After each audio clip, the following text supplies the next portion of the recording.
justru yang bersangkutan ini posisinya adalah lebih tinggi daripada Abu Bakar Basir dan Abdullah Sukar. Jadi ini yang perlu kami sampaikan.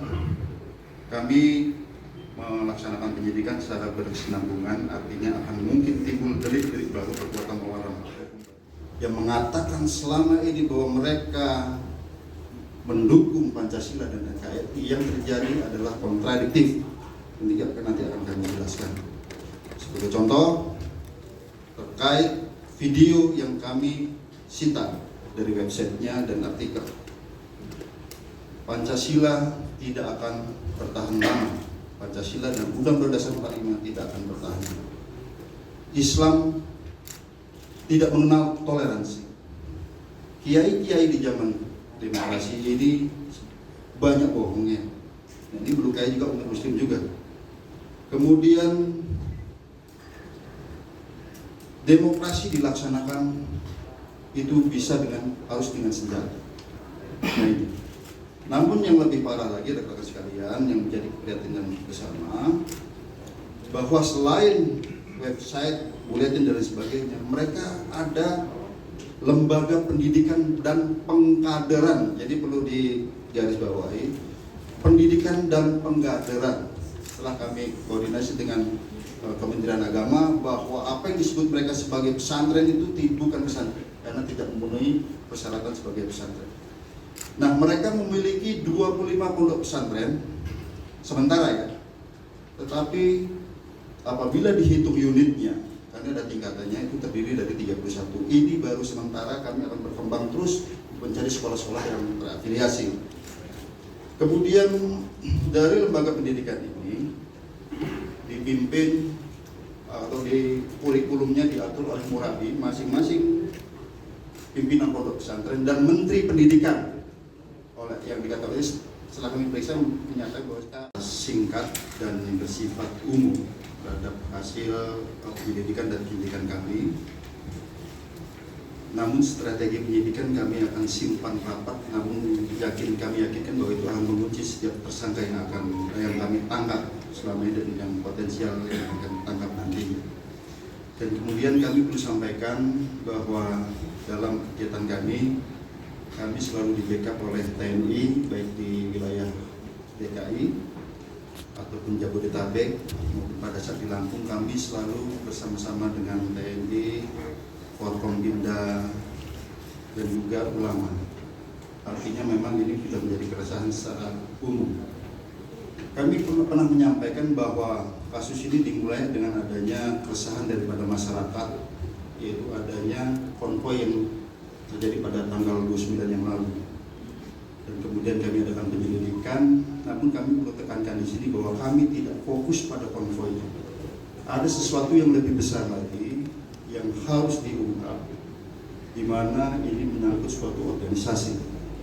Dan dalam penyelidikan kami, akhirnya kami temukan adanya perbuatan melawan hukum, adanya pidana, tidak hanya sebagai person tetapi dalam suatu organisasi.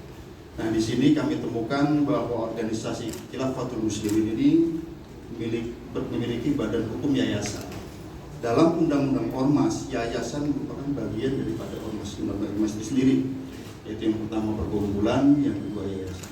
Dan ternyata yayasan ini juga memiliki kaitan dengan kantor pusat yang ada di Lampung. Oleh karenanya, kami terkonstruksikan pasal terkait dengan Undang-Undang Ormas, yaitu suatu organisasi masyarakat yang menganut, mengembangkan paham yang bertentangan dengan Pancasila. Dan juga kami konstruksikan pasal 1 Undang-Undang Nomor 1 Tahun 46, yaitu terkait penyampaian berita bohong yang bisa menimbulkan keonaran. Dan dalam prakteknya bukan hanya masyarakat umum, termasuk umat muslim sendiri. Nanti akan kami jelaskan. Kemudian dari konstruksi yang kami buat ini, kami sudah menetapkan beberapa tersangka. Dan sesuai dengan penjelasan kami kemarin, penyidikan kami ini bersifat berkesinambungan. Oleh karenanya, kami juga telah menemukan delik baru, perbuatan melawan hukum baru, yaitu terkait dengan Undang-Undang Sistem Pendidikan Nasional, di mana kegiatan mereka ini juga melanggar Undang-Undang Sistiknas dan juga Undang-Undang tentang pesantren. Hadirin sekalian yang kami hormati, biarkan di sini bahwa sistem yang sudah final adalah khilafah. Di luar khilafah itu adalah togut, kemudian atau setan, iblis. Kemudian semua lembaga pendidikannya itu tidak mengacu terhadap perundang-undangan nasional. Apakah itu undang-undang Sistiknas, Sistem Pendidikan Nasional, maupun undang-undang pesantren, di mana dalam undang-undang tersebut mewajibkan berasaskan Pancasila dan Undang-Undang Dasar 45.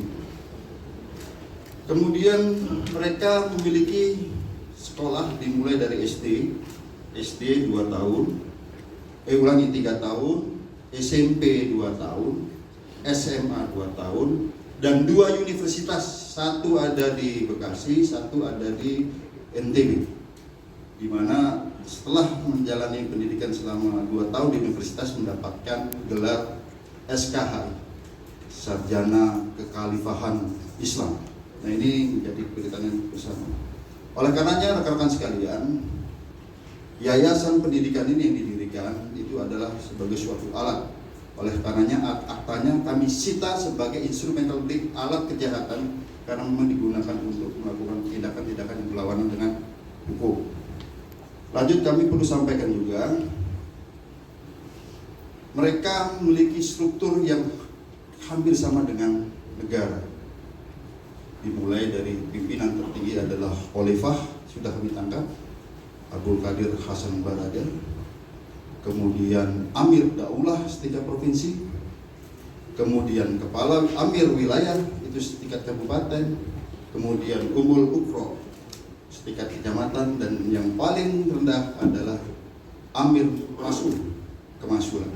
Nah, dari semuanya ini warga-warganya mulai dari tingkat yang bawah wajib memberikan infak sedekah per hari 1.000 per hari. Data yang kami dapatkan ini baru puluhan ribu, baru tahap pertama kami temukan puluhan ribu data warganya. Kemudian tidak menutup kemungkinan akan ada dana-dana yang dari luar. Ini masih tahap penyelidikan dan sejak awal kami sudah berkoordinasi dengan PPATK sebelah kami. Kemudian juga kami perlu sampaikan bahwa mereka dalam pendidikannya ini yang didanai oleh warga. Kemudian juga untuk merekrut atau pengkaderan ini siswa-siswanya pendidikannya bersifat gratis. Di dalam setiap sekolah tidak pernah diajarkan Pancasila, tidak pernah ada bendera, tidak boleh menghormat bendera selain bendera Khilafatul Muslimin, bendera khilafah. Itu sudah kita cita semua. Artinya seperti yang kami sampaikan tadi, tidak wajib tunduk pada pemerintah. Nah, ini menjadi perhatian kita bersama, dan kami di sini juga perlu menyampaikan pada hadirin sekalian bahwa mulai dari pimpinan tertinggi di Abdul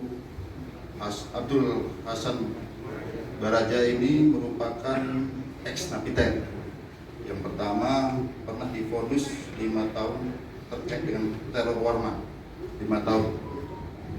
Kemudian pengeboman gereja Malang dan Borobudur divonis 15 tahun.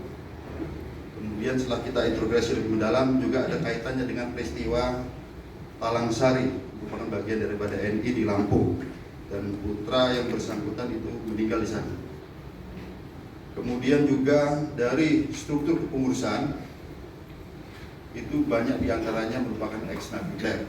Ini hasil pemeriksaan kami, apakah itu JI, JAD, NII, dan di sini menurut pengakuan yang bersangkutan, justru yang bersangkutan ini posisinya adalah lebih tinggi daripada Abu Bakar Basir dan Abu Bakar.